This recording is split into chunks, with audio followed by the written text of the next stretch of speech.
हमारा आज का लेक्चर है वर्डप्रेस की डैशबोर्ड की सिक्योरिटी और इसकी कुछ टेक्निक्स, कुछ इंफॉर्मेशन ऐसी जो कि आपकी साइट को के बारे में, साइट की स्टैट्स के बारे में लर्न करने में और आपका डैशबोर्ड क्रिएट करने में और सिक्योरिटी से रिलेटेड आपको काफ़ी हेल्प करेगी।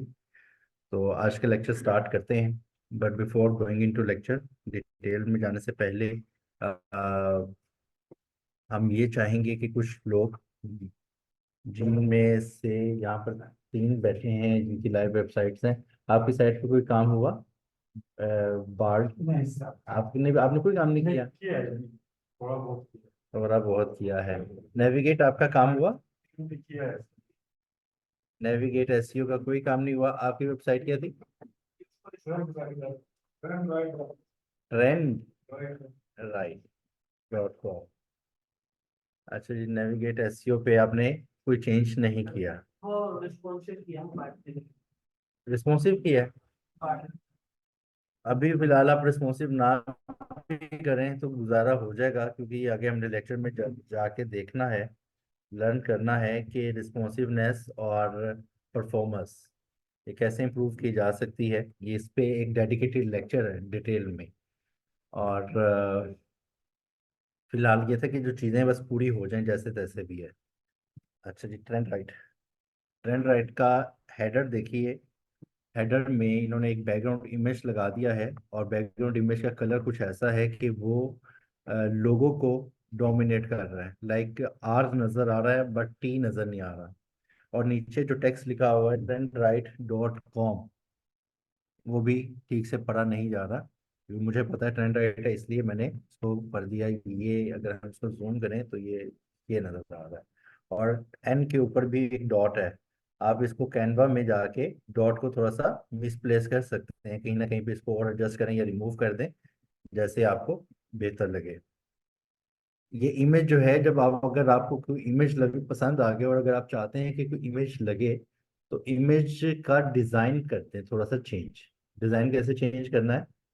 फोटोशॉप में, कैनवा में नहीं। आप इसी के अंदर एलिमेंटर में ही इसके डिजाइन पे जाके, बल्कि ये आपका एलिमेंटर से नहीं बना होगा, ये कस्टमाइज से लगाया होगा ना आपने। इसको आप डिजाइन में जाके इसकी ओपेसिटी कम कर दें। इस तरह देखें कि बाकी का जो इसके ऊपर जो ऑब्जेक्ट्स या एलिमेंट्स नजर आ रहे हैं ना, उनकी विजिबिलिटी मुतासर ना हो। इसकी ओपेसिटी कम कर सकते हैं आप, या इसके ऊपर कोई कलर ब्लैक ओवरले लगा सकते हैं, बैकग्राउंड ओवरले। ठीक है, कि जो भी आपके पास इमेज नजर आ रहा है, जो भी कंटेंट है, उसके ऊपर एक कलर ब्लैक, ब्लू, दो कलर या ग्रेडियंट। हमने ग्रेडियंट लगाया था ना लास्ट टाइम किसी एक हेडर के ऊपर। इस तरीके से आप भी ग्रेडियंट लगा के भी उसको, इमेज भी आपका रह गया और आपकी जो ऊपर के जो लोगोज हैं और मेन्यूज वगैरह का जो टेक्स्ट है वो भी खराब नहीं होगा। और अगेन ये आपका अभी भी बहुत चौड़ा है, वाइड है। ये देख रहे हैं आप, काफी स्पेस है। इसको भी आप ने सेट करना है। ये मेरे से पहले से तो बेहतर हो गया, आपने किया होगा इसको सेट, लेकिन अभी भी इसको इम्प्रूवमेंट की जरूरत है इसमें।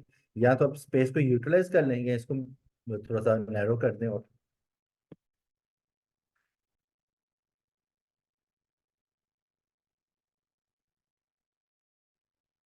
रीड मोड पे क्या लगा हुआ है?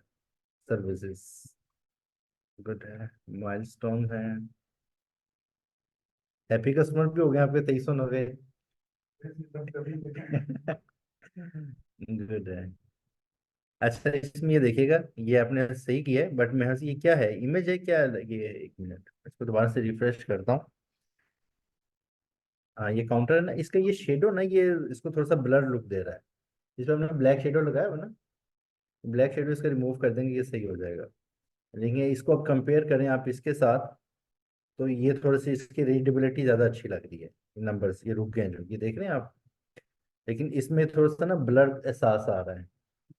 या शेड को आप इस तरीके से दिखाएं कि वो ऑब्जेक्ट का शेड लगे। ये ब्लर लुक दे रहा है, इसको आप देख सकते हैं।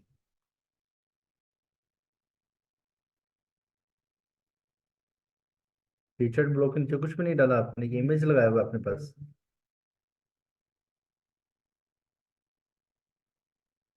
लेटेस्ट लेटेस्ट पोस्ट में आपने मेन्यू डाल दिए हैं।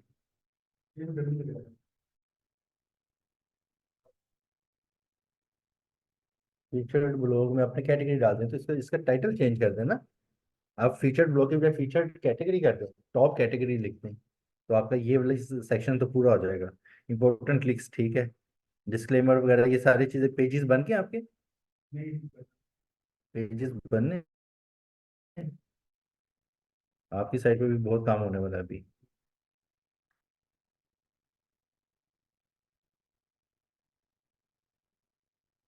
अच्छा, इस एक इमेज लगा हुआ है, इमेज के ऊपर एक इमेज लगा हुआ है, ऐसा ही है ना ये जो है ना, आप इस वाले इमेज को, ये जो कंप्यूटर वाला है, इसको आप स्लाइड इन करवा दें राइट से। जैसे कि ये चीजें आपकी नीचे ऊपर हो रही है ना, इसमें और है ही नहीं, इसको मूव करवा दें ताकि पहले पूरा इमेज दिखाए और ये एक एनिमेशन ऐड हो जाए। एक ये आप काम कर सकते हैं, इसमें ये थोड़ा सा अच्छा लगेगा। और आपका कौन सा पेज है, कॉन्टेक्ट रेडी हो गया?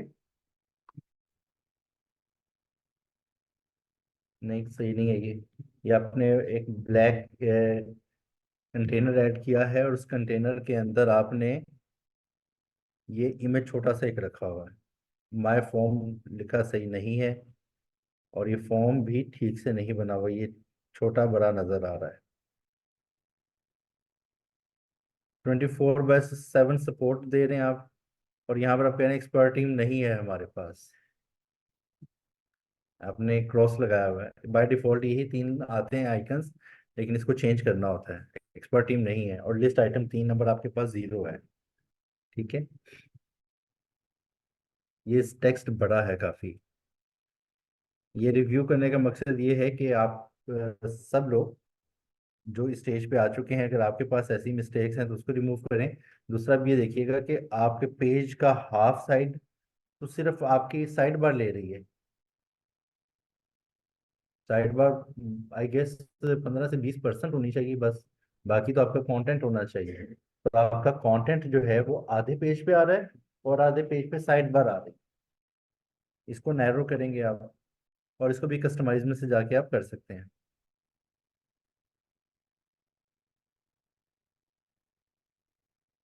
ब्लॉग्स आपने लिंक बनाया है, लेकिन आप देखिएगा ये अच्छी स्ट्रेटेजी नहीं है इस जगह पे, ब्लॉग्स वाली। ये सब जगह गौर फरमाए, ब्लॉग्स पे क्या होता है, पहले शाइनी की देख लेते हैं। इनका मैं ब्लॉग पे क्लिक करता हूँ तो क्लिक नहीं हो रहा, इन्होंने कस्टम लिंक ऐड करके इसको मेन्यू में ऐड किया है। लेकिन मेन्यू माउस ऊपर रखते ही ये ड्रॉप डाउन मेन्यू आता है, और इसमें लिखे हुए ये कैटेगरीज, तो ये टेक्नोलॉजी हेल्थ ट्रेंड ये सारी चीजें इसमें नजर आ रही हैं। इनके अब हम सिर्फ और सिर्फ जिस टेक्नोलॉजी को देखना चाहते हैं तो टेक्नोलॉजी ही देखेंगे। लेकिन अगर हम दिखाना चाहते हैं कि ब्लॉग का भी एक पेज हो जिसके ऊपर तमाम पोस्ट नजर आ जाएं, तो वो आपके पास इस वक्त सूरत नहीं है। आप ब्लॉग का पेज बनाएं, और जैसे कि ये इस पे नजर आ रही है सारी चीजें, कैटेगरी में जाके कैटेगरी वाली चीजें देख सकते हैं। तो अगर हम सिर्फ ब्लॉग पे क्लिक कर देते हैं तो ब्लॉग सारी नजर आ जाते हैं बगैर किसी कंडीशन के कि कौन सी कैटेगरी के थे, कौन सी सब कैटेगरी के थे। यहाँ पर आपको सब नजर आ जाए। और यहाँ पर आप कि इस वक्त मैंने इसमें ये जावास्क्रिप्ट ऐड किया हुआ है, लोड मोर का, यहाँ पे बटन दबाएंगे तो मजीद लोड हो जाएंगे। अदरवाइज आपके पास ये फीचर शायद ना हो, ये एलिमेंटर प्रो की फीचर है। आपके पास पेजेस की ऑटोमेटिकली आ जाएगी। पेज 1 पे तो आप अगर शो कर देते हैं कि 10 टॉप की जो रिसेंट पोस्ट हैं वो आ जाएं, नेक्स्ट करेंगे तो अगली 10 आ जाएंगी, नेक्स्ट करेंगे तो उससे अगली 10, इस तरीके से आपकी ये ब्लॉग पेज बनेगा, और ऑटोमेटिकली बनेगा, इसको आपको बनाने की जरूरत नहीं है। एक आपका ब्लॉग पेज होगा, और नहीं है तो एक सिंपल एक ब्लॉग नाम से एक पेज बनाएं, और रीडिंग में जाके उसको, जैसे मैंने आपको बताया था, जैसे होम पेज की सेटिंग करते हैं, सेटिंग, रीडिंग, रीडिंग में जाके आप उसको बताएंगे कि मेरे पोस्ट पेज जो है वो कौन सा है। वो यहाँ से हम ब्लॉग्स को सिलेक्ट कर लेंगे, यहाँ पर ब्लॉग्स ये पड़ा हुआ है। और अब आप देखिए कि मैंने क्यों नहीं किया हुआ, मैं आपको कह रहा हूँ मेरी साइट भी नहीं, क्यों? मैं आपको एग्जांपल देता हूँ। ये हमारी साइट है, इसका नाम है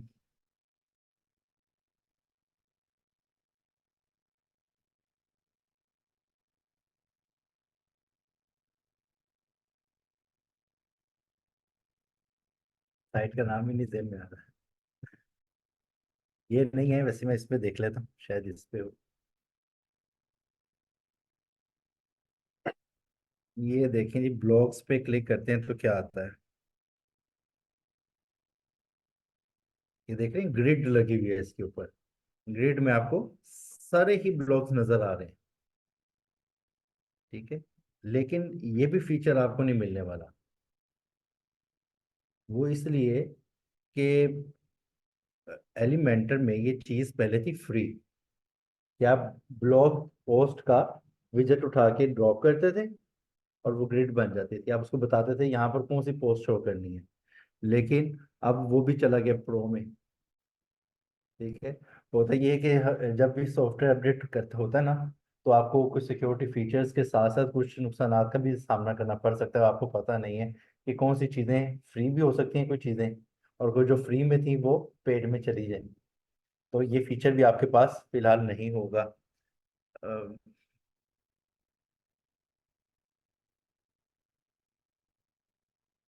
अभी बस डिफॉल्ट आएगा आएगा आएगा।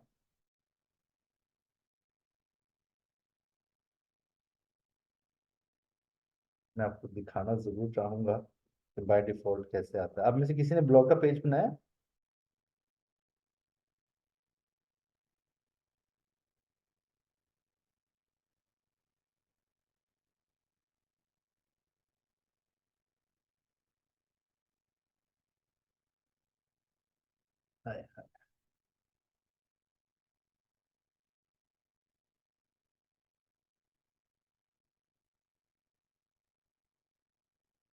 बाय डिफॉल्ट एक प्लेन पेज होगा आपका, उसका नाम ब्लॉग रखेंगे और उसको सिंपल जाके आप रीडिंग से अटैच कर देंगे और ये चीज़ बनेगी। मैं ब्लॉग पे क्लिक किया है, आपको ऐसा व्यू मिलेगा एक्स्ट्रा थीम के साथ फ्री में। ये एक पोस्ट आएगी, पोस्ट के साथ ये दूसरी पोस्ट और फिर तीसरी पोस्ट और ये चौथी, इस तरीके से। और ये मेरे हाथ से 10-20 लग के लगाई होगी, आप अपनी मर्जी से सेट कर सकते हैं। और इसके बाद पेज 2 पेज 3 नेक्स्ट पेज, इस तरीके से ये आपको मिल जाएगी। एस्ट्रा प्रो है तो इसको भी आप कस्टमाइज कर सकते हैं। ठीक हो गया। ये एक आपकी, ये भी करने वाली, ये आपको मस्ट चाहिए। इस जगह पे आपने ब्लॉग को कस्टम लिंक पे ऐड नहीं करना, इधर पेज आना चाहिए कि अगर हम सिर्फ ब्लॉग पे क्लिक करें तो सारी ब्लॉग्स नजर आ जाए जो भी रिसेंट होंगे। सर्विसेज। अच्छा, ये काम आपने हर जगह पे करना है कि आपकी जो थीम है ना, मेरे ख्याल से आपको ये दो कलर पसंद है जो आपके मेन्यू में नजर आ रहे हैं, ये आपका थीम कलर है। आपकी इमेजेस भी, अच्छी चीज ये है कि तकरीबन सारे ऐसे ही कलर में आपको मिल गए, या थीम के थे या आपने डाउनलोड किए कहीं से। जहां पे भी इमेज लगाते हैं ना, उसको ओवरले लाजिम दें कोई, ताकि टेक्स्ट इतना मुतासर ना हो। समझ रहे हैं मेरी बात? उसके ऊपर बैकग्राउंड ओवरले की ऑप्शन दें, उस पर ग्रेडियंट लगा सकते हैं, ओपेसिटी कम कर दें, ताकि पता है कि पीछे इमेज है, और आपका जो फोरग्राउंड पे जो टेक्स्ट है या कोई ऑब्जेक्ट आप लगाते हैं वो आपको क्लियर नजर आए। ये आपकी हेडिंग का कलर नहीं है ब्लैक, आप हेडिंग का कलर ये यूज कर रहे हैं, यहाँ पर चेंज हो गया। यहाँ पर ये बहुत छोटी है हेडिंग। और ये जो आपने ऐड किए हैं, जॉन डो, इसको कहते हैं टेस्टिमोनियल्स। और ये टेस्टिमोनियल्स इतने ज्यादा दिखाने के बजाय इसका आपको मिल जाएगा कैरोसोल, और मेरे ख्याल से ये फ्री में मिल जाएगा एलिमेंटर में। तो कैरोसोल में ये होगा, आपने 6 ऐड किए होंगे, एक दिखा सकते हैं, दो दिखा सकते हैं, तीन दिखा सकते हैं एक स्क्रीन पे, और वो चेंज होते रहते हैं। ठीक है, इसको ऐसे करें क्योंकि देखना स्पेस काफी यूटिलाइज कर ली इसने। तो इसको इतने ही एरिया में, इतने एरिया में इसको दिखाना मुमकिन है जितना ये है। बाकी ब्लैंक होगी, इधर एरोज आ जाएंगे दोनों साइडों पर, लेफ्ट राइट पे। और नीचे डॉट्स आ सकते हैं, आपके पास ऑप्शन है डॉट्स दिखाने नहीं दिखाने, एरो दिखाने नहीं दिखाने। वो खुद ही मूव करते रहेंगे, छठे पे जाके फिर दोबारा से पहले नंबर 1 पे आ जाएगी। तो वो ज्यादा बेहतर तरीका है इसको दिखाने का। या आप दिखाएं तीन, जो आपकी एक स्क्रीन पे आ जाए। लेकिन जब आप तीन भी दिखाएंगे तो मोबाइल पे तो तीन नजर नहीं आएंगे, मोबाइल पे फिर 1 2 3 आपकी वर्टिकल पोजीशन में नजर आएंगे, और लैपटॉप पे हॉरिजॉन्टल पोजीशन में इसको विजिबल किया जाएगा। आपका जो फुटर में ये जो बार है ये भी काफी वाइड है, इसको भी जरा नैरो करें। About us.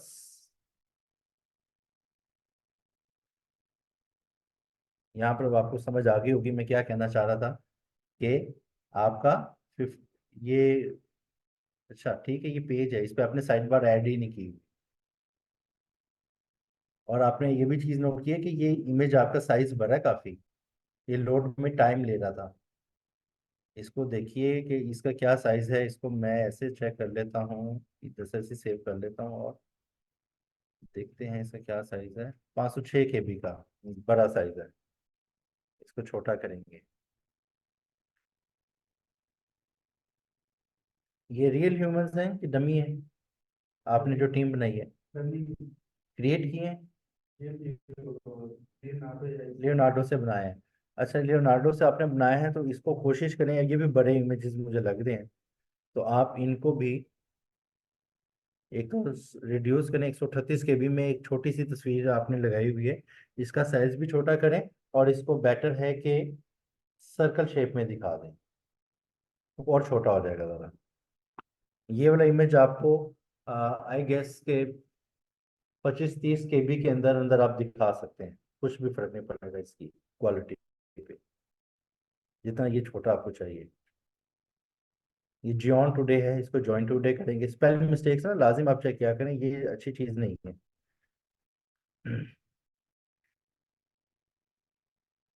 अगेन यहाँ पर आपके पेज अभी रेडी नहीं है और यहाँ पर 50-50 की रेशो लगी हुई है, गलत है, इसको भी देख लीजिएगा। बाकी पेजेस आपने रेडी किए हैं कि नहीं? नहीं किए, ठीक है। टर्म्स एंड कंडीशन, डिस्क्लेमर में क्या डालेंगे आप?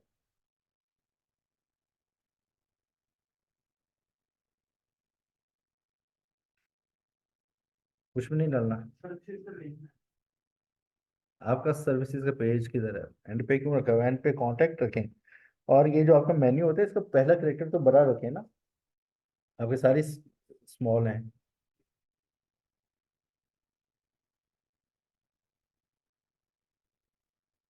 अच्छा, ये सर्विसेज का तकरीबन आपका आधा पेज तो आपके होम पेज पे भी पड़ा होगा।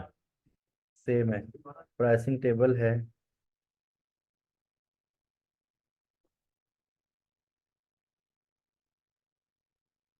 इतने ज़्यादा पैकेज क्या है? 6। तो फेसबुक मार्केटिंग है, सर्च इंजन ऑप्टिमल, कंटेंट नहीं होता ये, ई होता है, ये आपका स्पेल मिस्टेक है। गूगल एड्स, वेब डेवलपमेंट, ये चीज़ें आपको आती भी हैं वैसे? कॉन्टैक्ट नाउ पे क्या आएगा? फॉर्म पे लग जाना, फॉर्म आपने भी रेडी नहीं किया। चलें, काफ़ी हमने लर्न कर लिया, चीज़ें वगैरह देख ली, और ये ब्लॉग्स को भी हमने देख लिया है। हम चलते हैं अपने आज के मेन टॉपिक के ऊपर, और वो है वर्डप्रेस की टेक्निक्स वगैरह के हवाले से। आपकी साइट थोड़ी सी स्टार्ट हो जाती है तो ब्लॉगिंग करेंगे आप, मेहनत होती है उसके ऊपर, एफर्ट लगती है, और खुदा ना खास्ता उसके बाद आपको ये पता चले कि आपकी साइट ही आपके पास नहीं रही, तो एक धचके से काम नहीं होगा। मुझे तकरीबन एक हफ्ता 8 दिन हो गए हैं कि मैं अपनी साइट को देख भी नहीं पाया। तो मैंने परसों, हाँ परसों एक किसी के साथ अपनी साइट का लिंक शेयर किया, लिंक्स मैंने ऐड करवाने थे अपनी साइट के, तो उनको क्लिक किया तो साइट ओपन नहीं हो रही थी मेरी। जी, आप लोगों ने भी 10 तारीख 11 तारीख में से किसी एक दिन ना कोई मसला आया है, साइट ओपन ही नहीं हो रही थी। तो मुझे बताया, मैंने अपने दोनों फोन्स पे चेक किया, वाईफाई पे भी देखा और डाटा पे भी चेक किया, साइट ओपन नहीं हो रही थी। पहले थोड़ा सा बिजी था, डॉक्टर वगैरह को भी जाना था, तो मैंने फिर फ्री होके रात को आके बैठ के मगजमारी की और लर्न करने की कोशिश की कि मसला हुआ क्या। वर्डप्रेस का डैशबोर्ड ओपन हो रहा था लेकिन साइट ओपन नहीं हो रही थी, बहुत सारे इश्यूज थे। उन इश्यूज में से कुछ आज हम डिस्कस भी कर लेते हैं, जो मेरे साथ हुआ और वो मुमकिन है आपके साथ भी हो सकता है। इसको लर्न करेंगे और बार उसको मैंने रिस्टोर कर लिया। होता क्या है कि मैंने आपको वर्डप्रेस यूजर्स के लेक्चर में एक चीज़ बताई थी, आपने अपने यूजर्स क्रिएट करने हैं, और भले वो आपके पास एक से हो, ऑथर्स, ऑथर्स आपने बनाने हैं। सेकेंडली, कि आप अगर किसी को एक्सेस देते हैं अपनी साइट की, तो वो ज़रा सोच समझ के दें। नंबर 3, ये जो आप डमी ऑथर क्रिएट करने हैं, ये मत कीजिएगा कि मैंने ऑथर क्रिएट कर लिए हैं तो ये तो डमी है, और इनके पास जो 1 2 3 सिंपल सा पासवर्ड रख लें तो इससे कोई फर्क नहीं पड़ेगा। फर्क पड़ सकता है। सबसे पहले एडमिन का जो पासवर्ड है, और वो उसका जो यूज़र है वो एडमिन नहीं होना चाहिए। सेकेंडली, उसका पासवर्ड स्ट्रॉन्ग होना चाहिए। स्ट्रॉन्ग पासवर्ड क्या होता है? आपका बचपन का कोई नाम, बच्चे का नाम, हम लोग यही करते हैं और मेरी भी यही प्रैक्टिस है, हम भी अपने बच्चों के नाम वगैरह पे साइट भी बना लेते हैं और उसी के नाम से पासवर्ड वगैरह बना लेते हैं। और हम एक काम ये भी करते हैं कि एक ही पासवर्ड को मल्टीपल जगह पर चला लेते हैं। जीमेल का भी वही पासवर्ड है, साइट का भी वही पासवर्ड है, होस्टिंगर पे भी गए तो उधर भी वही पासवर्ड है, फेसबुक का भी वही पासवर्ड है। यानी कि आपका एक पासवर्ड अगर क्रैक हो गया तो आपकी सब चीज़ें आपकी रिस्क पे आ गई।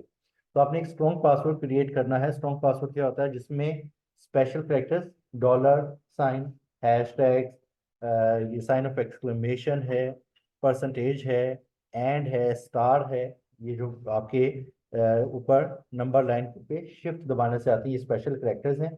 इसको ऐड करें। नंबर्स 1 2 3 4, और अल्फाबेट्स कैपिटल एंड स्मॉल, और कोई पैटर्न ना हो, सब रैंडम। और ये चीज ऑटोमेटिकली आपका ये यूजर में क्रिएट हो जाता है। किधर गया है यूजर्स? हम ऑल यूजर्स में चले जाते हैं और यहाँ से ये एक अपना ये मैंने आज की डेट में एक काम ये किया है। अपना यूजर जो एडमिन हूँ मैं, और मेरे जितने ऑथर्स हैं, इन सब के पासवर्ड आज मैंने चेंज किए, और सबके पासवर्ड ये वाले रखे गए हैं, मुख्तलिफ हैं सबके। ये पासवर्ड है सेट न्यू पासवर्ड। ये पासवर्ड इस तरीके से, this is a strong password. आपने भी इसी तरीके से पासवर्ड को स्टोर करना है। फिर नेक्स्ट चीज कि आपकी साइट हैक होती कैसे है? साइट हैक ऐसे होती है कि आप का मुझे पता चल गया कि किसी भी तरीके से मुझे पता चल गया कि आपका यूजर नेम एडमिन है, और आप इस तरीके से कीबोर्ड पे सिर्फ कोई नाम टाइप करते हैं, या एक हैकर जिसके पास सॉफ्टवेयर हैं ब्रूट फोर्स अटैक के। ब्रूट फोर्स क्या होता है कि कम्बिनेशन मुख्तलिफ ट्राई किए जाते हैं। एडमिन नॉर्मली है, लोगों का एडमिन ही होता है, और पासवर्ड के मल्टीपल कम्बिनेशन ट्राई किए जाता है, कहीं ना कहीं पे वो आके फिट हो जाता है, अब वो क्रैक हो जाता है। समझ गए ना इस टेक्निक को? हमें ये करना होगा कि हम कोई ऐसा प्लगइन इंस्टॉल कर लें जो हमारी साइट की सिक्योरिटी की एक लेयर बना दे, वो फायरवॉल बना दे, और ब्रूट फोर्स को डिस्करेज कर दे, ब्लॉक कर दे। लाइक आप नंबर ऑफ लिमिट्स लगा दें कि ये 3 लिमिट्स अगर अनसक्सेसफुल हो तो साइट ब्लॉक हो जाए, कोई लॉगिन ना कर सके। जैसे हमारे जीमेल पे होता है, जीमेल का पासवर्ड मुझे पता चल गया आपका ये आके, मुझे 2 3 करेक्टर्स में अगर इशू आ रहा है, या आप भी भूल जाते हैं, आप कहते हैं मैंने पता नहीं 7 8 लगाया था या 87 था, दोनों ही नहीं लगे, फिर आप कहते हैं यार 65 लगाया था, उसके बाद वो कहते हैं जी आप ब्लॉक, सिक्योरिटी रीजंस के तहत। यही चीज़ हमें अपनी साइट पे भी करना पड़ेगा। उसके लिए हमें प्लगइन कौन सा मिल सकता है? बहुत सारे हैं, बट एक मैंने आज देखा है, मैंने इसको ट्राई नहीं किया। उसका नाम है लॉगिनाइजर।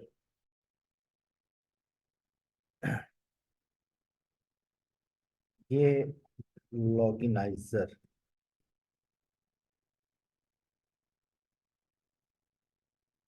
ये ये प्लगइन है जो सिर्फ आपकी ब्रूट फोर्स अटैक को लिमिट कर देगा। सेकेंडली, बहुत सारे टूल्स हैं। ये प्लगइन आज मैंने एक बाय किया है वर्ड फेंस का। इसके अंदर ये फीचर भी है, और साथ साथ ये देखिए, आपने देखा भी ये आज ही हुआ इंस्टॉल, इसलिए मुझे टिप्स वगैरह बता रहा है। भी मैंने इसको कॉन्फ़िगर नहीं किया, इंस्टॉल कर लिया, एक्टिव कर लिया है। फायरवॉल मिल जाती है, स्कैनिंग है, प्रीमियम लाइसेंस है, और ये टूल्स वगैरह कुछ दे देते हैं आपको। कौन कौन से? फायरवॉल के स्कैन करने के, लॉगिन की सिक्योरिटी के हवाले से ये सारी चीज़ें आपको। वर्ड फैंस और इस टाइप के और भी काफ़ी हैं। जब आप सिक्योरिटी सर्च करेंगे तो आपको कुछ प्लगइन्स मिल जाएंगे, लेकिन ये वर्ड फैंस आपको फ्री में शायद मिले ही ना। आप जैसे ही इसको इंस्टॉल करेंगे तो वो उस वक्त ही लाइसेंस मांगना शुरू कर देगा। बट जो फ्री में प्लगइन्स हैं उनमें से आप कुछ को ट्राई कर लें। एक अच्छा करना है, आपने सारे नहीं कर लेने, एक दफे मैं सर्च करके सारे लगा लूं। सारे लगाने से क्या नुकसान होता है, दो तीन एक साथ में कर देने से इनका आपस में कॉन्फ्लिक्ट आ जाता है। मिसाल के तौर पर आप अपने साइट पे इमेजेस लगाते हैं, और इमेजेस लगाने के बाद आप कहते हैं कि कोई बात नहीं, जिस मर्जी साइज का लग रहा है। मैं स्मश स्मश मैंने आपको बताया था प्लगइन। स्मश प्लगइन होता है जो आपकी इमेजेस साइट के होते हैं, साइट पे जितने भी इमेजेस लगे होते हैं उनको स्मश कर देता है, गूंद देता है, छोटा कर देता है, और उसको वेब पी में भी कन्वर्ट कर देता है। पीएनजी को, जेपीजी को रिसाइज कर देता है, छोटा कर देता है, लाइट वेट बना देता है। फिर एडिशनली वो एक चीज ऐड करता है इसमें, लेजी लोड की फीचर। अब लेजी लोड क्या होती है? लेजी लोड ये फीचर होती है कि आपकी साइट के ऊपर, तो भाई ये जो कि लोड हो चुकी है यहाँ पर, ये शायद फील ना हो पाए। साइट खुली, जो इंटरफेस इस वक्त दिखाना था स्क्रीन के ऊपर वो लोड हो चुका है। नीचे का कुछ भी लोड नहीं हुआ अभी। लोड कब होगा? ये जैसे ही मैं स्क्रॉल का बटन दबाऊंगा जो चीजें आती जाएंगी वो लोड होती जाएंगी। ऐसे इमेजेस भी ऐसे ही होते हैं, क्योंकि इमेजेस काफी स्पेस लेते हैं। स्पेस में बात काफी साइज होता है डाउनलोडिंग के लिए। तो जब तक उसकी जरूरत नहीं है, आपके पेज के एंड पे 4 5 6 8 10 इमेजेस पड़े हैं, लेकिन अगर वो उस जगह तक कोई गया ही नहीं तो उसको लोड करने का फायदा। तो लेजी लोड इसलिए लगा देते हैं कि जब आप यूजर रिक्वेस्ट करेगा उस एरिया को उस वक्त डाउनलोड करे, अदरवाइज सिंपल पेज डाउनलोड कर दे जितना दिख रहा है। और ये सिंपल एक क्लिक की ऑप्शन है। मेरे पास स्मश प्रो है, बट उसको इस वक्त मैंने डीएक्टिवेट किया हुआ है, और वो भी मैं आपको बताता हूँ क्यों किया हुआ है। WP रॉकेट है मेरे पास एक प्लगइन। WP रॉकेट साइट की जो है ना ऑप्टिमाइजेशन के लिए है। आप इसको भी ट्राई कीजिएगा, बल्कि इसी को ही कीजिएगा। स्मश भी कर सकते हैं। स्मश को इस वक्त सिर्फ डीएक्टिवेट करने की वजह ये थी कि कुछ काम WP रॉकेट और स्मश के आपस में कॉन्फ्लिक्ट आ रहा था, क्लैश कर रहे थे, लड़ रहे थे एक दूसरे के साथ। वो कहते ये काम मुझे मिला हुआ है और WP रॉकेट भी करता है, जिसकी वजह से फंक्शनैलिटी में डिस्टरबेंस आती है। दो बंदों को गेट पे खड़ा कर दें और दोनों ही एक दूसरे, दोनों को काम एक ही मिला है, तो उनमें लड़ाई हो जाएगी ना। इसी तरीके से यहाँ पर भी आपकी सिक्योरिटी के जो प्लगइन इंस्टॉल करेंगे एक करें, और ट्राई करने के क्या मकसद है, आप देखें कि कौन सी मुझे फीचर्स ये सिक्योरिटी के प्रोवाइड कर रहा है और फ्री में कर रहा है, काम करता है। जैसे ये ब्रूट फोर्स को अगर ट्राई कीजिएगा, मैंने तो जब इसको भी किया था तो इसने मुझसे फौरन ही लाइसेंस की मांग ली थी। तो मैंने फिर इसको, इसका एक दूसरा वर्जन था वो मैंने इसको करके की, इसकी ऐड की, तो ये मेरा एक्टिव हो गया। तो आपको इस तरीके से इसको एक्सप्लोर करना है। आप गूगल पे जाके सर्च कीजिए वर्डप्रेस सिक्योरिटी प्लगइन्स। यहाँ पर आपको wordpress.org के प्लगइन्स नजर आ जाएंगे। इस पे आप क्लिक करें तो यहाँ पर आपको नजर आ जाएंगे कि कौन कौन से सिक्योरिटी से रिलेटेड प्लगइन्स हैं। ये देखें, वर्डफेंस रियली सिंपल SSL, लेकिन ये आपको नहीं चाहिए। ये क्यों नहीं चाहिए? कि आपको होस्टिंगर से ये फ्री में मिल चुका होगा, तो आपको अपनी साइट के ऊपर एक एक्स्ट्रा बटन डालने की जरूरत नहीं, आपका ऑलरेडी HTTPS है, आपको जरूरत नहीं है। जेट पैक गुड है, बट ये पेड है और इसमें फीचर्स भी आपको काफ़ी मिल जाते हैं, आप इसको ट्राई कर सकते हैं। Jet pack is a good one, इसको ट्राई कीजिएगा। जो आ रही ये लॉगिन अटेम्प्ट्स वाली चीज़ जो है ये आपको यहाँ पे ही मिल जाएगी अगर वर्ड फेंस आपका हो गया तो। ठीक है, ये लॉगिनाइजर है, ऑल इन वन सिक्योरिटी, हाँ ये आप ट्राई कर सकते हैं, ये मैंने देखा हुआ है, ये भी सही काम करता है। तो ये आपको 4 5 जो है, one by one, note at once, one by one try करें, देखें सर्विस अच्छी है और मुझे मैक्सिमम कौन सी चीज़ें फ्री में मिल रही हैं, और उसको आप अप्लाई करते हैं। ठीक है, हमने क्या सीखा कि हमने अपना जो यूज़र नेम है, यूज़र नेम के साथ अपना पासवर्ड है, उसको स्ट्रॉन्ग करना है, और एक लेयर ऐड करनी है ब्रूट फोर्स अटैक की, और ये इस टाइप की, ये जो लॉगिनाइजर टाइप की, और सिक्योरिटी वगैरह फायरवॉल, ये चीज़ों को हमने ऐड करना है ताकि एक सिक्योरिटी की एक लेयर आ जाए। ताकि आज तो आपकी साइट अगर चली भी जाती है तो आपको इतना दुख नहीं होगा, लेकिन कुछ टाइम के बाद जब उसके ऊपर एफर्ट हो चुकी होगी, तो थोड़ी बहुत ट्रैफिक आ जाए, ब्लॉगिंग हो चुकी होगी, तो बड़ा दुख होगा। इसलिए ये काम भी आपने साथ में करना है। वर्डप्रेस का डैशबोर्ड है क्या? आप डैशबोर्ड पे क्लिक करेंगे तो शायद आपको ऐसा लुक नजर आए जो मेरे पास आ रहा है। सबसे ऊपर तो आपको नोटिफिकेशंस आ जाते हैं जी, जो प्लगइन किए हैं, वो कहते हैं जी हमें लाइक कर दो, रिकमेंड कर दो, रिव्यू दे दो। ठीक है, इस टाइप के आपको मिलेंगे। जैसे अब यहाँ पर मुझे कह रहे हैं जी मैंने ये काम कर दिया, इसको हम करते हैं ignore, stay up to date automatically. ठीक है जी, यहाँ पर आप विजेट्स ऐड कर सकते हैं डैशबोर्ड पे क्लिक करने से। अब विजेट्स क्या चीज़ हैं और इसको ऐड क्यों किया जाता है? विजेट्स एक पीस ऑफ इंफॉर्मेशन है जो कि जो आप प्लगइन करते हैं उसके साथ उसका विजेट बन जाता है। जैसे कि आपके एंड्रॉयड सॉफ्टवेयर में, मोबाइल में, कि आप वेदर का एक विजेट ऐड कर लेते हैं, क्लॉक का कर लेते हैं, फेसबुक का कर लेते हैं जी, कि फेसबुक की जो पोस्ट है वो मुझे वहां पर शो हो जाए। जो एप्स होती हैं, एप्स के साथ साथ ही आपको उनके विजेट्स मिल जाते हैं। इसी तरीके से प्लगइन्स के भी आपको विजेट्स मिल जाते हैं। और जरूरी नहीं कि सब प्लगइन्स के हों। लाइक यहाँ पे मैंने अपनी सहूलत के लिए ये रखा हुआ है साइट हेल्थ का। साइट हेल्थ क्या, इसको भी लर्न करते हैं। रैंक मैथ मुझे चाहिए था, मुझे, और क्या है ये, एट ए ग्लांस एक बेसिक इंफॉर्मेशन साइट की, 54 पोस्ट लग चुकी हैं, इतने पेजेस हैं, इतने कमेंट्स हैं जो लाइव हो चुके हैं, 48 कमेंट्स जो हैं वो अप्रूवल के लिए पेंडिंग पे हैं। वर्ड फेंस का ये ऐड हो गया, एलिमेंटर का ऐड कर दिया, और इस टाइप की चीजें, ये कमेंट्स, ये चीजें इतनी मुझे लगी थी कि होनी चाहिए, ये कर दी। बल्कि इसमें एक चीज ये किधर गई, ये एक्सपेंड क्यों नहीं हो रही, ये साइट की समरी। देखिए डैशबोर्ड होता क्या है हमारा, आपने देखा होगा कि बहुत सारी लंबी चौड़ी रिपोर्ट्स होती हैं बिजनेस की, और उस ढेर सारी रिपोर्टों का एक समरी बना के एक डैशबोर्ड बनाया जाता है जिसके अंदर ग्राफिकल रिप्रेजेंटेशन से वो सारे इंफॉर्मेशन को दिखाया जा रहा होता है।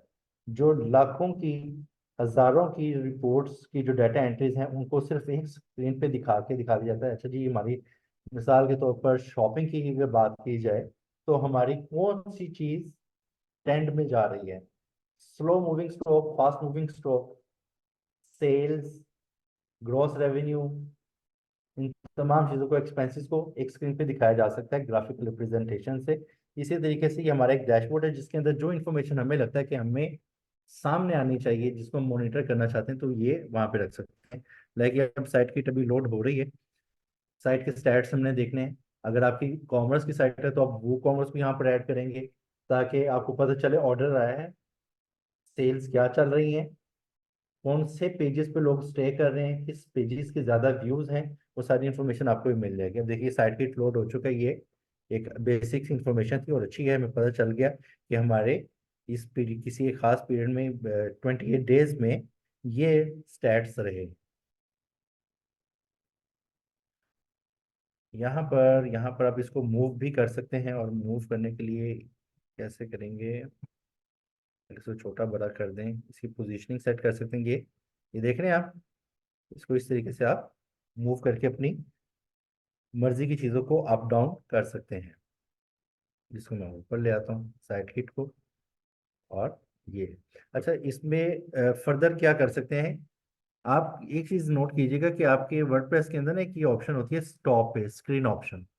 स्क्रीन ऑप्शन पे क्लिक करेंगे तो एक मेन्यू ड्रॉप होता है, इसके अंदर उस स्क्रीन पे जो जो इन्फॉर्मेशन ऐड हो सकती है वो यहाँ पे नजर आ जाती है। WP mate stories, quick draft, WordPress, यानी कि जो आपने प्लगइन्स वगैरह किए होंगे उनके साथ जो विजेट आपके ऐड हो सकते हैं वो यहाँ पर आपको नजर आ जाएंगे। आपको यहाँ से चाहिए तो उसको ऐड कर लें।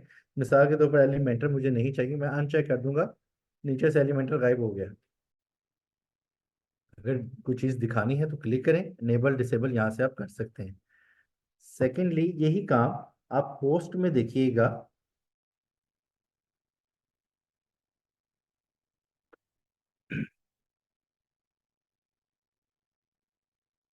चले हो जाए,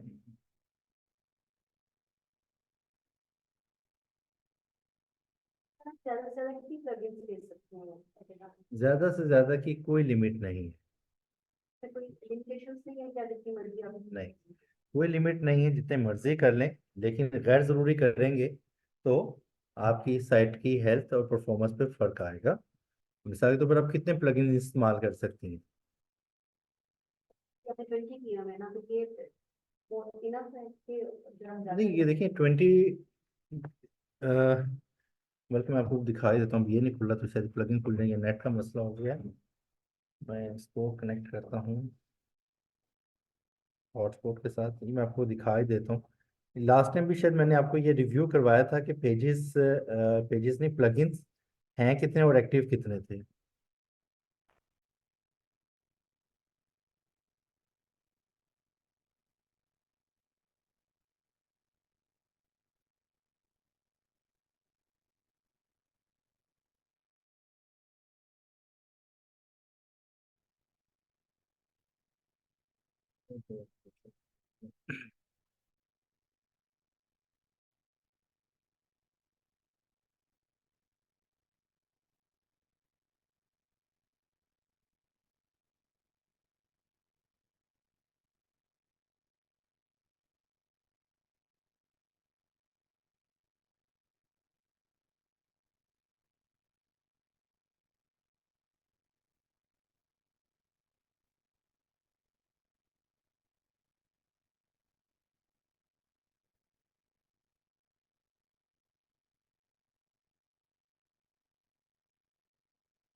मेरी साइट पे इस वक्त एक्टिव 22 है और इनएक्टिव 17 है। और ये कल तक इनएक्टिव कोई 25-30 थे। और मैं सिर्फ इसलिए रख रहा था कि शायद मुझे इसकी जरूरत पड़ेगी, मैं इसको बाद में कर लूंगा। बहरहाल कल मैंने ये जो एक्टिव 22 थे ना, इनको भी जीरो कर दिया था, इंक्लूडिंग एलिमेंटेड, सब कुछ जीरो कर दिया था। कि समटाइम्स आपकी जो साइट के इश्यूज आते हैं, आपको उसको खुद से डिटेक्ट करना होता है। तो मे बी कोई प्लगइन अपडेट हुआ या किसी प्लगइन की वजह से मसला आया। अब आपको उस मुजरिम को ढूंढने के लिए एक एक काम करना पड़ेगा। आप क्या करेंगे, ये आपने प्लगइन इंस्टॉल किया हुआ था, आप इसको डिलीट करेंगे, फिर अपनी साइट पे जाके देखेंगे कि मेरा प्रॉब्लम रिजोल्व हुआ नहीं हुआ। नंबर 2 पे जो है प्लगइन, उसको डिलीट कर ये डीएक्टिवेट करेंगे।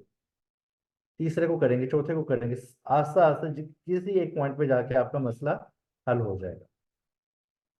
आपको पता चल गया कि साथ साथ नोट भी करेंगे इस वक्त मेरे शायद ये लें, ये देखिए, ये मेरा ये पोस्टमार्टम जो हुआ था, मैं जिस जिस को कर रहा था डीएक्टिवेट, उसका मैं नाम भी नोट कर रहा था कि अच्छा ये कर दिया कोई फर्क नहीं पड़ा, इसको कर दिया कोई फर्क नहीं पड़ा। जितने भी मैंने डिसेबल किए अपने प्लगइन, उन सब में से किसी को फर्क नहीं पड़ा, फिर मुझे सबको एक एक करके इनेबल करना पड़ा। मसला कुछ और था। तो ये इस तरीके से भी आप अपना कल्प्रिट फाइंड करते हैं कि कहाँ पे मसला आ रहा है। लाइक एलिमेंटर में मेरे साथ एक मसला आया कि मेरा एलिमेंटर अजीब सी उसकी जो साइड बार है ब्लैक हो गई, उसके आइकन्स अजीब से हो गए और उसका टेक्स्ट उसके ऊपर नजर आना शुरू हो गया। बहुत खपा मैं उसके बाद कि इसको हुआ क्या मसला। फिर मुझे फिर इसी तरीके से कल्प्रिट को फाइंड करना पड़ा। पता ये चला कि मेरे पास एलिमेंटर एलिमेंटर प्रो है और असेंशियल एड ऑन्स उसके साथ कॉन्फ्लिक्ट कर रहे थे। उसको डिसेबल करने के बाद मेरा एलिमेंटर ठीक हो गया, और उसके बाद मैंने फिर उसको डिसेबल ही रहने दिया। तो आपको इस तरीके से मसाइल आ सकते हैं अपने काम के दौरान। आप कहें कि कल तक तो साइट ठीक थी, आज क्या हो गया अचानक। मैंने कोई प्लगइन अपडेट नहीं किया, कोई नई इंस्टॉलेशन नहीं की, लेकिन प्रॉब्लम आ सकता है। और उसको आपने फिर फाइंड आउट ऐसे ही करना है, वन बाय वन करके। एक चीज, आपके कल को कोई साइट का इशू आ सकता है, तो उस साइट के इशू में ये होगा कि मैं आपको, या गूगल पे अगर आप अपना सर्च कर रहे हो तो मैं, गूगल भी आपको एडवाइस कर सकता है इनके पेजेस वगैरह पे, ब्लॉग्स पे, कि वर्डप्रेस को इंस्टॉल करना रिकमेंडेड है। तो वर्डप्रेस इंस्टॉल करने के क्या तरीकेकार है, होस्टिंगर में जाएं, वहां से दोबारा से वर्डप्रेस इंस्टॉल कर लें। उससे होगा क्या, प्रॉब्लम तो सॉल्व हो जाएगा, सब कुछ फ्रेश हो जाता है, रीसेट जैसे हम फोन को करते हैं। लेकिन आपका जितना भी डाटा था उसके अंदर, चाहे ब्लॉग से थीम था, जो जो सेटिंग जो डिजाइनिंग की, सब इरेज हो गया, सब कुछ फ्रेश हो गया। आप चाहते हैं कि वर्डप्रेस रीइंस्टॉल करना है और सब कुछ बरकरार रहे, तो उसके लिए आपको करना ये है कि अगर आप डैशबोर्ड को नॉर्मली एक्सेस कर लेते हैं, लेकिन डैशबोर्ड को भी अगर एक्सेस नहीं कर पा रहे, तो फिर आपके लिए मजबूरी है होस्टिंगर से जाके करना पड़ेगा। अगर डैशबोर्ड को एक्सेस कर पा रहे हैं तो आपने यहाँ पर आना है डैशबोर्ड पे, अपडेट्स में आना है।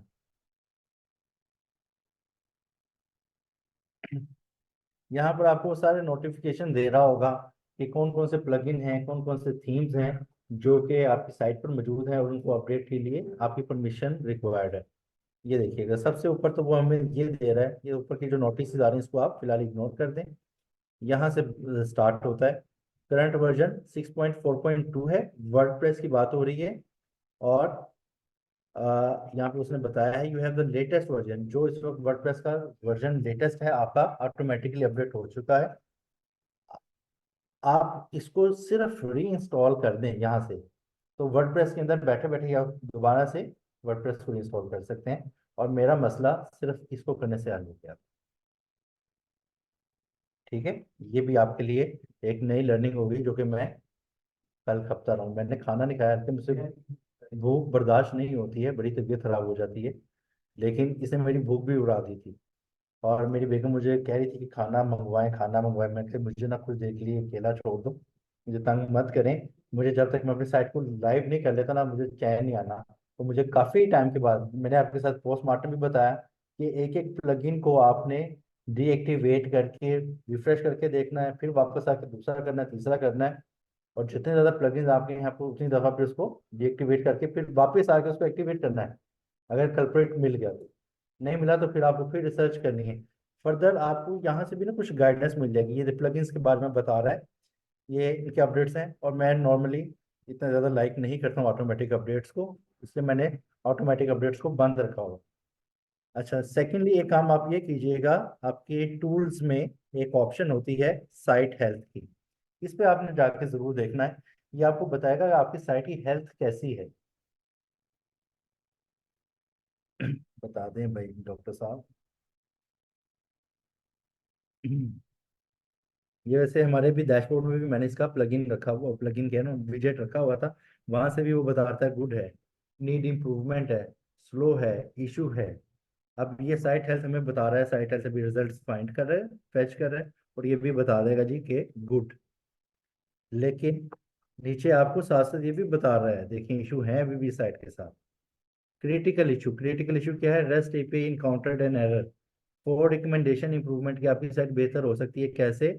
You should remove inactive plugins. और अभी भी मेरे साइट पे शायद 20 के करीब तो प्लगइन्स पड़े हुए हैं जो एक्टिव नहीं है लेकिन इंस्टॉल हैं। तो वर्डप्रेस क्या कह रहा है, इसको रिमूव कर दें अगर आपको नहीं चाहिए।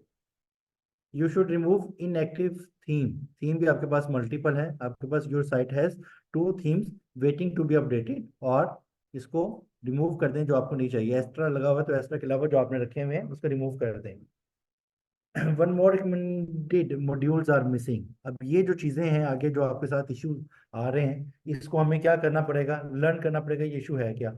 हम इसको सर्च कर लेंगे, rest API encountered an error. ये एरर को पकड़ के हम कॉपी कर लेंगे, फॉर एग्जांपल ये। और यहाँ पर जाके इसको गूगल पे सर्च करेंगे कि जी ये रेस्ट एपीआई क्या चीज़ है और इसको रिजॉल्व कैसे करना है। तो ये हमें यहाँ से कुछ थोड़ी सी लर्निंग करने से पता चल जाएगा कि हम अपनी साइट के साथ क्या कर सकते हैं कि हमारा ये मसला हल हो जाए। ये वैसे फिलहाल क्रिटिकल है, ये मैंने अब देख लिया, इसको मैं आज इंशाल्लाह रिजॉल्व करने की कोशिश करूंगा। इस तरीके से आपने अपनी साइट की परफॉर्मेंस को इवेल्युएट करते रहना है और इसके रिकमेंडेशंस के मुताबिक आपने काम करना है। आपने इसकी क्या रीजन है? क्या अच्छा वो चीज़? कह रहे हैं रिमूव क्यों नहीं किए ये मैं आपको बताता हूँ। इंस्टॉल प्लगइन पे आ जाते हैं वापस। ये मैंने कल किए हैं कुछ, जैसे मेरे पास अब स्मश प्रो है। अब मैंने उसको इसलिए नहीं किया कि मैं स्मशिंग के लिए दोबारा से इसके आ जाऊंगा। अभी इसका कॉन्फ्लिक्ट चल रहा था उसके साथ, WP रॉकेट के साथ, इसलिए उसको डीएक्टिवेट कर दिया। और कुछ प्लगइन्स ऐसे हैं जो काम तो अच्छा कर रहे हैं और मैं उनको लूज नहीं करना चाहता था, और मैं ये चाहता था कि चलो इनएक्टिव में पड़े रहें और मैं इसको जब जरूरत पड़ेगी एक्टिव कर लूंगा। तो सिर्फ इसलिए उनको रखा हुआ है, और कोई खास रीजन नहीं है उनको रखने की।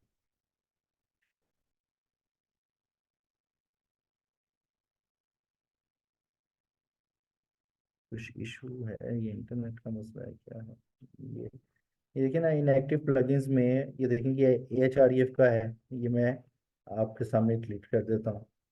ठीक है, एंटी स्पैम है, ये चीज़ें हैं, इसको इनएक्टिव को ही देख लेते हैं।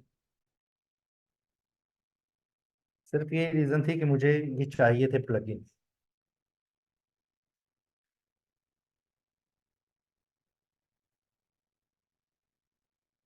ये प्रेस ऐप अकॉर्डियन, ये मेरा पेड प्लगइन है। और ये अकॉर्डियन का पता है ना आपको, टैब्स बने होते हैं, प्लस का साइन है, या उसको एक्सपैंड कर लें, हाइड कर लें चीज़ों को, टैब्स बने होते हैं, इस टैब पे क्लिक करें, इस पे क्लिक करें, मुख्तलिफ इन्फॉर्मेशन आती रहती है। ये उसका प्लगइन था।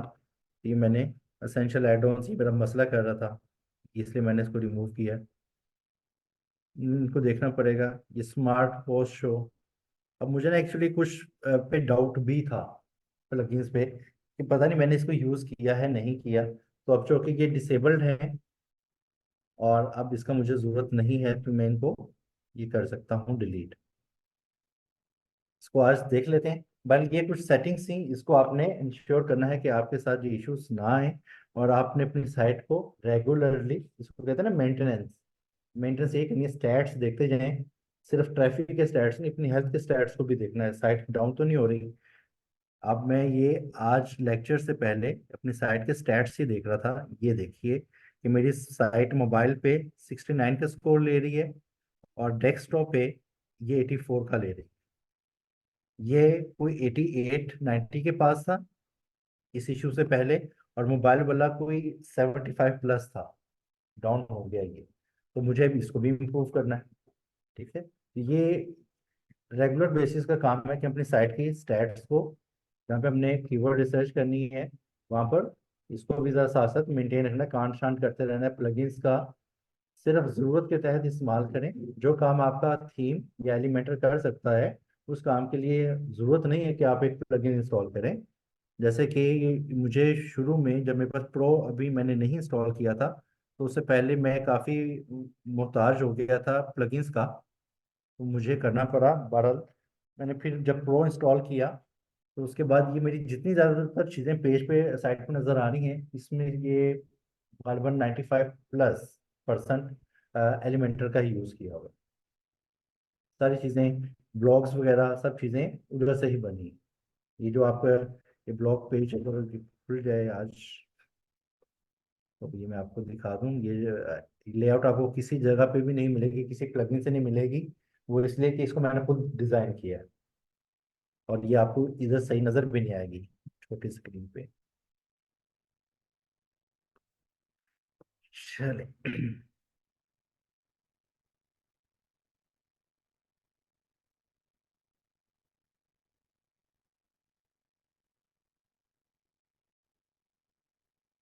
क्या इशू, आपके किसी के पास लैपटॉप चल रहा है?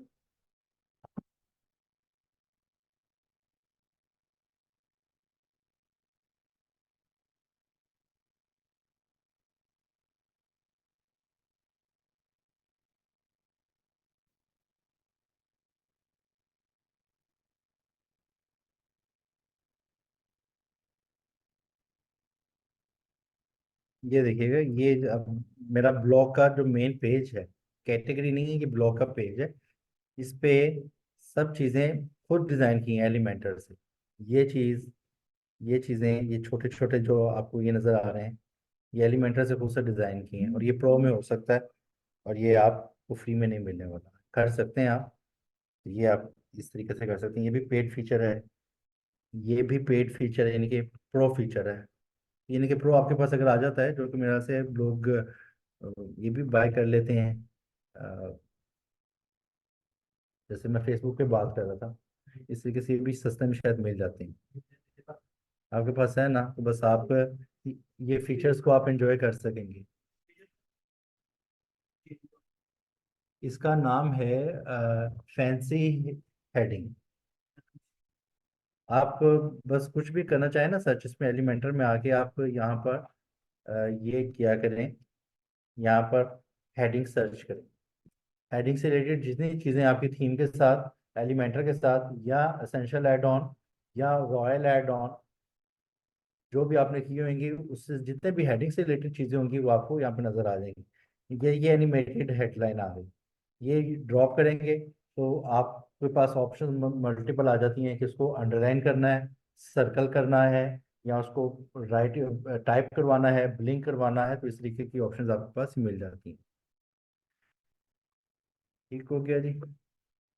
ये देखेंगे प्रो फीचर है, ये इस वक्त अनेबल्ड है। और यहाँ पर आपको मिलेगी पोस्ट। पोस्ट प्रो में पड़ी है, ये फ्री में नहीं है। यानी कि अगर आपको किसी जगह पे ग्रिड दिखानी है पोस्ट की, तो इस वक्त आपके पास से एक ही ऑप्शन है, एक प्लगइन इंस्टॉल करना। और जब आप स्टेज पे आते हैं तो मुझसे पूछ लीजिएगा, तो मैं आपको जो टेस्टेड हैं, जो ठीक काम करते हैं, वो मैं कुछ आपके साथ शेयर कर लूँगा प्लगइन्स, ताकि आपको इतना खपना ना पड़े, बस आप उसको इंस्टॉल करें और सेटिंग करके अपना गुजारा कर लें।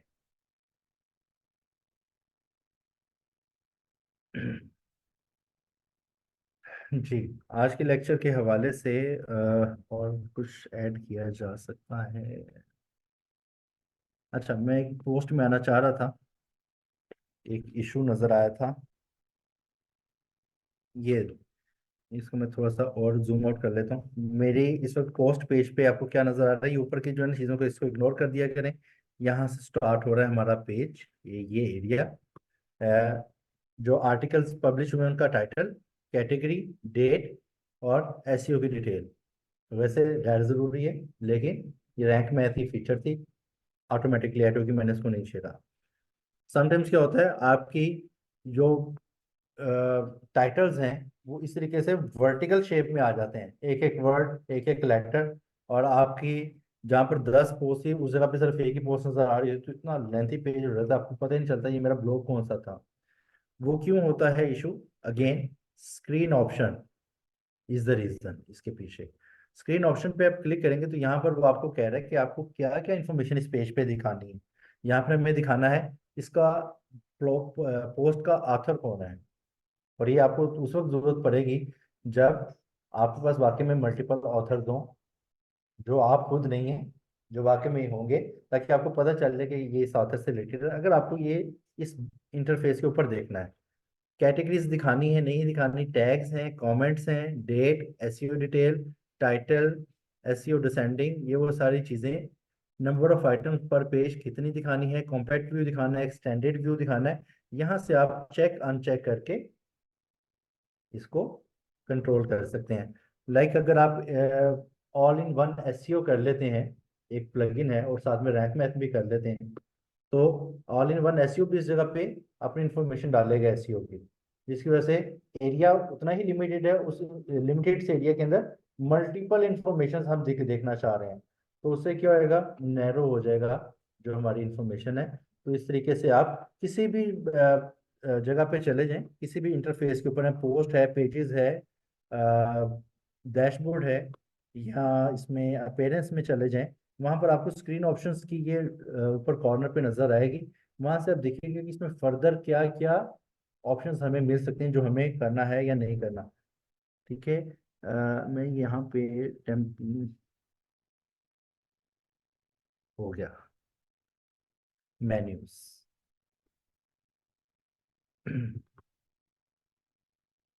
अब मेन्यूज का ये पेज आ गया, यहाँ पे स्क्रीन ऑप्शन में देखिए आपको क्या क्या चीज़ देखनी है, pages, post, landing pages, site builder, जो चीज़ आप इस पेज पे दिखाना चाह रहे हैं, और ये चीज़ें सारी आपकी ये पड़ी हुई हैं।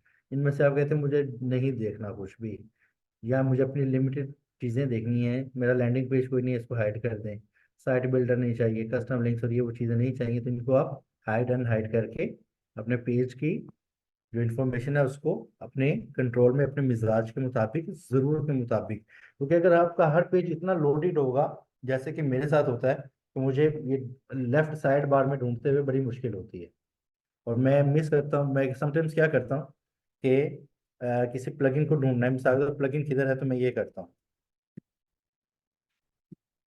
ये पड़ा हुआ है प्लगइन, ठीक है जी। मैं इस तरीके से करता हूँ, मुझे मुश्किल हो जाती है ये इन इतनी चीज़ों में से ढूंढते हुए, क्योंकि बहुत ज़्यादा प्लगइन हो जाते हैं, ये ऑप्शंस काफ़ी हो जाती हैं, तो फिर इस तरीके से भी आप कर सकते हैं।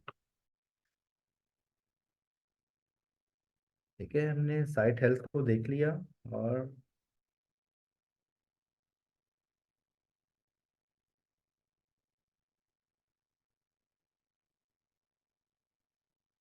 Results are still loading. भी देखिए, मैंने आपके सामने कोई एक्शन नहीं लिया, कोई काम किया मैंने अपनी साइट पे इधर, नहीं किया। अभी एक एरर आ रहा था रेस्ट एपीआई का, आ रहा था ना, जिसको हमने सर्च भी किया था, और वो रिमूव हो गया। कोई इशू था और ऑटोमेटिकली कुछ अपडेट हुआ है। नहीं, वो प्लगइन का इशू नहीं था, और वो तो प्लगइन किसी चीज़ से रिलेटेड थे भी नहीं, मैंने कोई एक दो प्लगइन डिलीट किए, तो उनका इनसे ताल्लुक कोई नहीं था। इस टाइप के कुछ इश्यूज हैं, उनको आप सिंपली सबसे पहला अटेम्प्ट तो यही कीजिए ना, अपडेट्स में जाकर अपने वर्डप्रेस को एक दफ़ा एक तो देखें, एक वर्डप्रेस को अपडेट रखना है आपने, वो कुछ भी हो जाए, क्योंकि एक तो है फ्री, इसमें कुछ आपको कहना नहीं है। दूसरे, अपडेट करने से इसलिए ज़रूरी है कि इसमें जो सिक्योरिटी के जो पैचेस लगते हैं, उनको पता चला अच्छा इस तरीके से हैक किया जाता है। सिक्योरिटी को इम्प्रूव करने के लिए, परफॉर्मेंस को इम्प्रूव करने के लिए वो उसका तो पैच देते हैं, जिसकी वजह से आपका वर्डप्रेस अपडेट हो जाता है। बाकी कुछ तो वो काम कर रहा है, बट हैकर हैकर होते हैं। तो हमें भी कोशिश करनी ये चाहिए कि अपने तौर पर जो हम कर सकते हैं, अपने साइट को, हमारा एक प्रॉपर्टी है, हमारा एक एसेट है, उसको सिक्योर करने के लिए जो हम कर सकते हैं वो हमने करना है।